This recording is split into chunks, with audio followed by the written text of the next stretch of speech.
All right, let me set up the plot here a little bit for you. Little Bartholomew is bestowed with a unique gift at birth, an ability that his loved ones do not possess or really even understand. Sound intriguing? Well, it's from the new children's book, Bartholomew's Gift. And joining us here this morning on the show is Diane Dignan, the book's author, here to talk about the book and her positive message for children in a time where we seem surrounded by so much negativity. So it's so good to have you here this morning to talk about this. Good morning to you, Diane. Thank you. Good morning.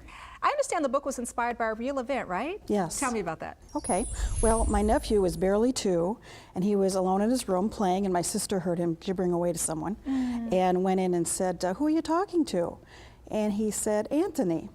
And she was surprised by that because he didn't know any Anthony, and she'd never heard him say the name. And she asked him, "Well, who's Anthony?" And he said, "Well, he comes down out of the sky and plays with me." Comes out of the sky and plays with him.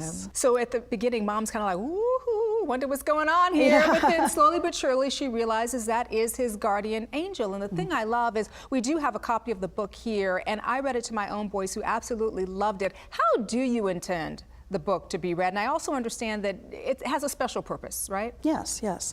I intended the book to be read aloud, shared between the adult and child, and experienced together. And as a matter of fact, throughout the story there is a song. When the angel appears, she sings a special song. And so I have a CD in the back of the book, narration of the story, that they can listen to it together as well. But I meant for that bond to be there. Yeah. And as a matter of fact, it's an heirloom book in that it can be passed on to generations. It takes Bartholomew through his entire life, from child to adult, when he has his own child.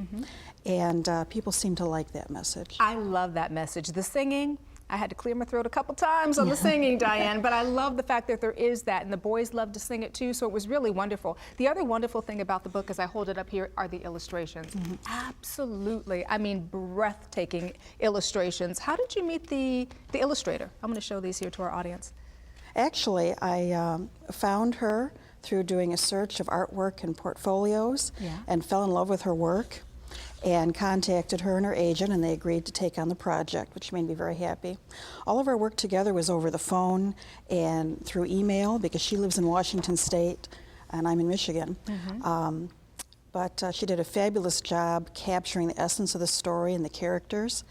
And as a matter of fact, there is one particular scene in the book, a town scene that, I saw that as I was, this one here, yes, as I was writing the story, I had a particular town in mind that I'm familiar with near my home, and never communicated with her about it, where it was or anything.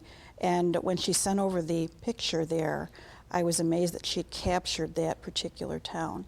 Well, maybe you all had your own guardian angels working on your behalf as well. That could be. And this is also an award-winning book. Yes, it is. Congratulations to you. Tell me about that. Thank you.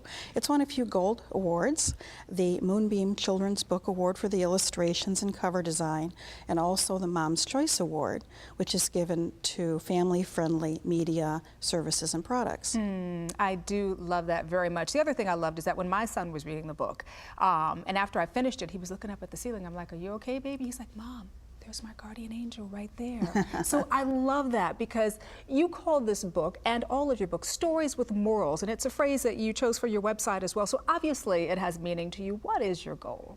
Well, my goal is to write stories that uplift people and edify them, that make them feel better about themselves and their loved ones when they've finished reading it, and that talk about normal people and the things that all of us go through and experience. And hopefully by them relating to the characters and reading through the story, they'll feel better about their own experiences and how to deal with things.